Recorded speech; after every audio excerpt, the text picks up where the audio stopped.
Hello friend, आप लोग कैसे हैं। आज ऑर्गेनिक केमिस्ट्री का एक बहुत इंपॉर्टेंट टॉपिक है हाइड्रोकार्बन। ये सही लिखा है, अगर आप इसको नहीं पढ़ा तो केमिस्ट्री बिल्कुल भी नहीं बनेगी, क्योंकि हाइड्रोकार्बन बैकबोन है केमिस्ट्री की। तो उसको आज हम समझते हैं कि हाइड्रोकार्बन होते क्या हैं। सबसे पहले हाइड्रोकार्बन हम समझेंगे कि हाइड्रोकार्बन क्या होते हैं, फिर हम समझेंगे क्लासिफिकेशन कि उसको कितने टाइप में क्लासिफाई किया गया है। तो स्टार्ट करते हैं। तो सबसे पहले है आपका हाइड्रोकार्बन। तो हाइड्रोकार्बन नाम से ही क्लियर हो रहा है आपका, अगर इसको हम डिवाइड यहां से कर दें तो ये हाइड्रोजन और कार्बन, तो हाइड्रोजन और आपके हाइड्रोजन और कार्बन से मिलकर जो कंपाउंड बनते हैं आपके, जैसे कि CH4, मीथेन, ये सब आपके क्या कहलाएंगे, आपके हाइड्रो कंपाउंड। मतलब जहां जहां भी आपको दिखता है CH बॉन्ड, CH लगा हुआ है, वो एक कंपाउंड बन गया, वो सब क्या कहलाएंगे, आपके हाइड्रो कंपाउंड। अब क्लासिफिकेशन की हम बात करें तो जो ऑर्गेनिक कंपाउंड है हमारे, ऑर्गेनिक कंपाउंड क्या कहलाते हैं, ऑर्गेनिक कंपाउंड वो सब कंपाउंड हैं जो कि हम कार्बन से रिलेटेड पढ़ते हैं। कार्बन से रिलेटेड कंपाउंड को ही हम ऑर्गेनिक केमिस्ट्री में पढ़ते हैं। तो ऑर्गेनिक कंपाउंड को दो टाइप में डिवाइड किया गया है। पहला जिसको बोला गया था एलिफेटिक कंपाउंड, दूसरा बोला गया था साइक्लिक कंपाउंड। तो एलिफेटिक कंपाउंड क्या है आपके, एलिफेटिक कंपाउंड आपके वो कंपाउंड हैं जो चेन टाइप में रहते हैं, चेन में रहेंगे आपके। चेन में मतलब क्या होगा आपका, जैसे कि आपका दो कार्बन अटैच हैं, ठीक है, आपके 3 कार्बन अटैच हैं, सॉरी। इस टाइप के जो कंपाउंड रहते हैं आपके 4 कार्बन, 5 कार्बन, 6 कार्बन, कितने भी कार्बन आपके 10 कार्बन हो गए, तो ये अटैच होंगे, चेन बना लेंगे, ये ट्रेन जैसा, जो ट्रेन रहती है आपकी उसी टाइप से एक चेन बना लेंगे। चेन में वो सब कंपाउंड क्या कहलाते हैं, आपके एलिफेटिक कंपाउंड कहलाते हैं। इसके एग्जाम्पल हैं आपके एल्केन, एल्कीन, एल्काइन, ये सब एग्जाम्पल होते हैं आपके एलिफेटिक कंपाउंड के।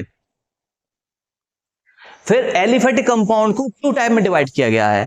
पहला बोला गया उसको सैचुरेटेड, दूसरा बोला गया उसको अनसैचुरेटेड। सैचुरेटेड मींस क्या होता है, सैचुरेटेड मींस जहां सिंगल बॉन्ड प्रेजेंट है, जहां पे सिंगल बॉन्ड प्रेजेंट है वो सब कंपाउंड आपके कहलाते हैं सैचुरेटेड। वो सब कंपाउंड क्या कहलाएंगे, आपके सैचुरेटेड। और जो कंपाउंड आपके डबल बॉन्ड और ट्रिपल बॉन्ड में प्रेजेंट है वो कंपाउंड कहलाएंगे आपके अनसैचुरेटेड कंपाउंड।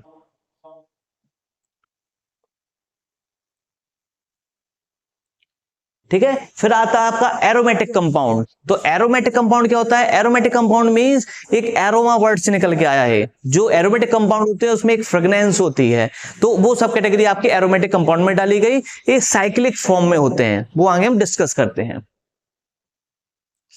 तो एरोमेटिक कंपाउंड ध्यान समझिए। सबसे पहले मैंने बताया आपको ऑर्गेनिक कंपाउंड को 2 टाइप में डिवाइड किया गया, एलिफेटिक कंपाउंड, दूसरा साइक्लिक कंपाउंड। दूसरा साइक्लिक, जो साइक्लिक फॉर्म में रहते हैं, ठीक है, जिनमें आपका छोर या अंत नहीं रहता, ठीक है।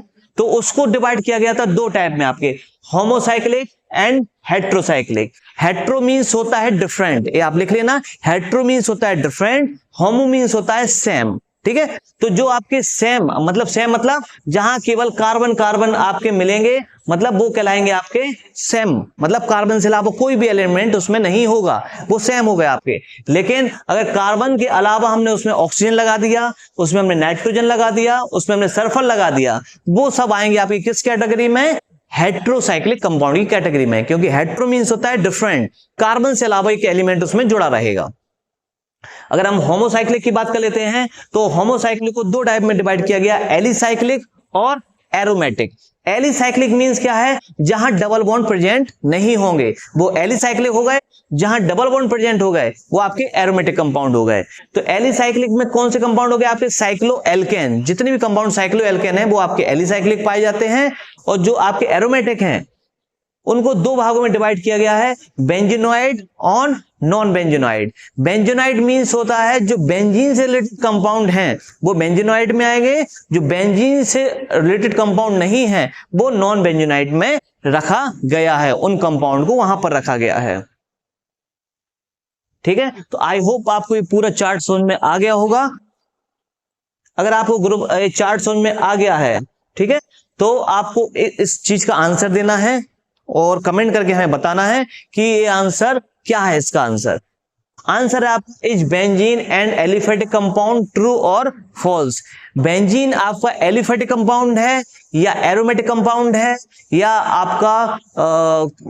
आपका होमोसाइक्लिक है या हेट्रोसाइक्लिक है? किस टाइप का कंपाउंड है? आपको मुझे एक क्वेश्चन जो आपका is benzene the aliphatic compound true और फॉल्स, तो आप मुझे बताना है ये सही है या आपका गलत है। Thank you for watching this video.